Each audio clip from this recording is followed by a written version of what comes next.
আজকে দুপুরে বানিয়েছিলাম হাজব্যান্ডের ভীষণ প্রিয় লাউ শুক্তো। রেসিপিটা কিন্তু ভীষণই সোজা। প্রথমেই একটা বড় মাপের লাউকে এইভাবে টুকরো করে কেটে নিয়েছি, তারপর খোলাগুলোকে ভালো করে ছাড়িয়ে ধুয়ে নিয়েছি।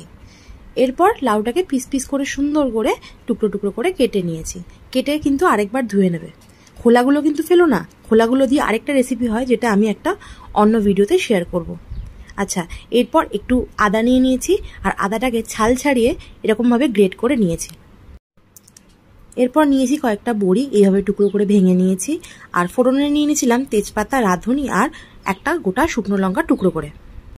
নিয়ে নিয়েছি 1 কাপ মতো দুধ আর 1 টেবিল চামচ মতো পোস্ত।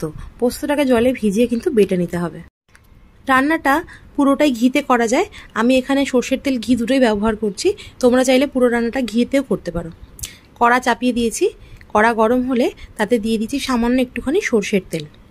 আর সর্ষের তেলটা যখন ভালো করে গরম হয়ে গেছে, ধোয়া উঠছে, তখন 1 চামচ মতো ঘি এর মধ্যে মিশিয়ে নিয়েছি। ঘি সর্ষের তেল গরম হয়ে গেলে একে একে ফোড়ন দেওয়ার পালা। সবকটা ফোড়ন ভালো করে দিয়ে খুব নেড়ে চেড়ে নিতে হবে। এই সময় কিন্তু ভীষণ ঝাঁঝ হয় আর ধোয়া হয়, তোমরা কিন্তু নাকে একটা কাপড় ভালো করে বেঁধে নিও, না হলে ভীষণ হাঁচি হবে। ফোড়ন ভাজা হয়ে গেছে, এরপর টুকরো করে কেটে রাখা লাউগুলো আমি তেলের মধ্যে দিয়ে দিলাম আর ভালো করে খুন্তি দিয়ে নেড়ে চেড়ে মশলার সাথে মিশিয়ে নেব। একা হাতে ভিডিও বানানো আর রান্না করা কিন্তু মোটেও চারটিখানি কথা নয়। আমার বেশ অসুবিধাই হচ্ছে দুটো কাজ একসাথে করতে। যাই হোক, লাউটাকে ফোড়নের সাথে ভালো করে মিশিয়ে নিলাম আর ঢাকা দিয়ে এটাকে কিছুক্ষণ হতে দেব। গ্যাসের ফ্লেমটাকে কিন্তু এই সময় সিম করে রাখবো। আমি তো পাকা রাঁধুনি নই, হাতুড়ে রাঁধুনি, তাই ভুলচুক আমারও হয়। তো যাই হোক, যেটা মেন কাজ সেটা হচ্ছে বড়ি ভাজা, যেটা আমি ভাজতে ভুলে গেছিলাম ভিডিওর শুরুতে। পরে আমার মনে পড়লো আমি তো বড়িই ভাজিনি, তাই আরেকটা কড়া গরম করে তাতে সামান্য তেল নিয়ে বড়িটা লাল লাল করে ভেজে তুলে রেখেছি। এই যে আমার বড়ি ভাজা, তোমরা কিন্তু ভাজতে ভুলো না। লাউটা বেশ কিছুক্ষণ ঢাকা দেওয়া ছিল, এবার ঢাকাটা খুলে একটু চেক করে নেব। লাউ থেকে সামান্য জল বেরিয়েছে আর লাউটা বেশ নরম হয়ে গেছে দেখে মনে হচ্ছে। এই অবস্থায় দিয়ে দেব পরিমাণ মতো নুন। নুনটা দিয়ে একটু নাড়াচাড়া করে নেব, ভালো করে মিশিয়ে দেব আর আবারও এটাকে ঢেকে বেশ কিছুক্ষণ ভাজা ভাজা হতে দেব। গ্যাসের ফ্লেমটা কিন্তু এখনও সিম করে রাখবো। মিনিট 7 পরে ঢাকা খুলে দেখলাম লাউটা বেশ ভাজা ভাজা হয়ে গেছে। দেখো, সুন্দর লাল লাল হয়ে গেছে। এই অবস্থায় দিয়ে দেবো 1 কাপ মতো জল। লাউটা তো অর্ধেক সিদ্ধ হয়েই গেছে, বাকি সিদ্ধটা এই অর্ধেক জলেতে হয়ে যাবে। জল দেওয়ার পর একটু নাড়াচাড়া করে ঢাকা দিয়ে আরও মিনিট 5 হতে দেব। গ্যাসের আঁচ এই সময় কিন্তু মাঝারি রাখতে হবে।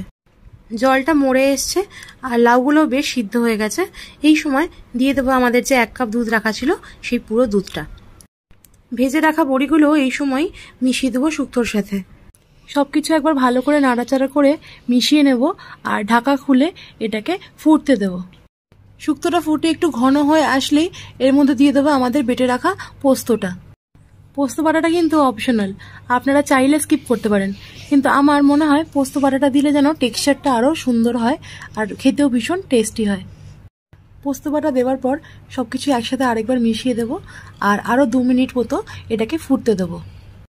2 মিনিট পর একটু ঘন হয়ে এলেই নামিয়ে নেব। আমাদের শুক্তো কিন্তু একদম রেডি হয়ে গেছে। উপর থেকে সামান্য ঘি ছড়িয়ে পরিবেশন করুন লাউ শুক্তো। কেমন হলো খেয়ে কিন্তু অবশ্যই জানাবেন। টাটা।